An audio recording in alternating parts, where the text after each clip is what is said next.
Some of the first to protest President Pervez Musharraf's state of emergency were these students at Lahore University of Management Sciences. They've been protesting daily for the past 2.5 weeks. The police have threatened to intervene, but so far they have not breached the gates of this private campus. The students are demanding an end to martial law, and they want an independent judiciary. We spoke via webcam with one of the student activists. She's disguised to protect her identity. It's a wide forum of students, diverse political opinions, diverse political affiliations. They're going to vote different. Some people actually support Musharraf as a president. They want him to continue. Some people are very, very against him. And but the basic platform that we have in common is basically a support for judiciary. But the judiciary is something which a country, it's a very basic need of a country. If they don't have that, then there isn't much hope for the country, is there? We know that Benazir Bhutto and other opposition leaders have tried to have long marches in Pakistan, and she's been put under house arrest, and other leaders have been put under house arrest, and people have been kept from going on the streets. But you've had relative freedom, I understand, at your university to protest. As far as the freedom in a university concerned, we really have our university administration to thank for that. They're not necessarily supporting us, but they allow us a freedom of speech, which not all universities are allowing. And relative freedom is exactly that, relative. Because our biggest rally, there was a 1,000-person march. And we were marching, we weren't planning to go out, we were just marching around campus. But our vice-chancellor literally came out and pushed us back with his hands, with his bare hands, so that we won't cross into the police's line of vision at the main gate. Because as soon as the police had seen us, they would have stormed. That's what they were talking on the walkie-talkies. They would have stormed and arrested as many students as they could have gotten, because the bus was standing outside to pick up the students and take them away. So you're in disguise today, so so it would be difficult to identify you. How worried are activists on campus of the government cracking down on you and arresting, student leaders at your campus? Right. Basically, I think our university was the first one to begin protests. And now we're very happy that a lot of other universities are also protesting. So that takes the pressure off us a little bit. But in the early days, it was quite tense.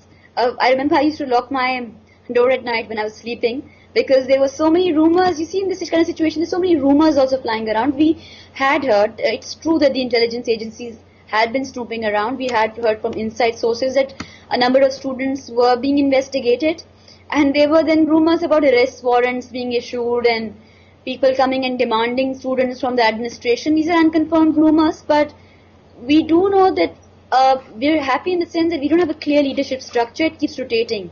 If we did have student leaders, I think they would be in trouble right now. Are people's parents concerned? You're getting phone calls from home saying, "Listen, this is not the time. This is serious." What's it like you're in a dorm, right? What's it like there? Yeah, well, parents are quite concerned. I think most parents are not fully aware of how deeply their children are involved in these. I think most children have kept their parents in the dark so that to keep them away from the worry, and there have been threats and there's been emotional blackmail, and I think very few people are actually openly proud about what these children are doing right now, because of course they've lived through a generation when they've been used by politics. We're reading reports of a lot of hunger strikes across Pakistan. I understand there's maybe something going on like that at your university. Just tell us what's going on with that.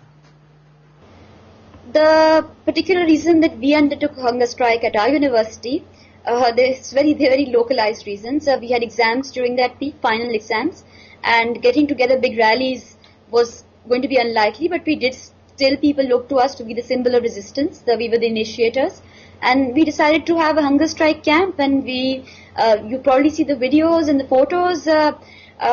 People were sitting with their books at the hunger strike camp, and they were studying. So they were balancing their academics as well as their politics. President Bush and the United States and his government have come out and said that the state of emergency is wrong and called on President Musharraf to end it. At the same time, he's expressed confidence in President Musharraf. What's the feeling on the part of students about that? How do they How do you think they feel about the U.S. government and President Bush?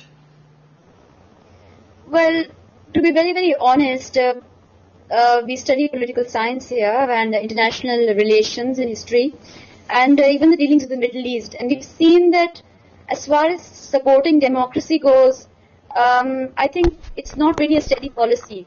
The US policy towards democracy in the entire third world is not necessarily a very principled one, because when compromises are necessary in terms of what is beneficial for the US foreign policy, then the stance on whether it's an authoritarian government or a democracy will soften. Saudi Arabia is a prime example. As students, we would love to have a government which we bring into power, whether through elections or through assent or even through indifference. But I think students in this day and age, in this globalized world, we really feel pretty helpless. And that's what I think the average Pakistani student feels these days. Because our government, we know at the end of the day, is going to be determined by the needs of the foreign policy of the great powers and the intelligence agencies, what they think is best.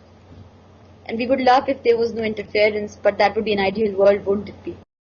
Thank you so much for taking the time to speak with us, and stay safe.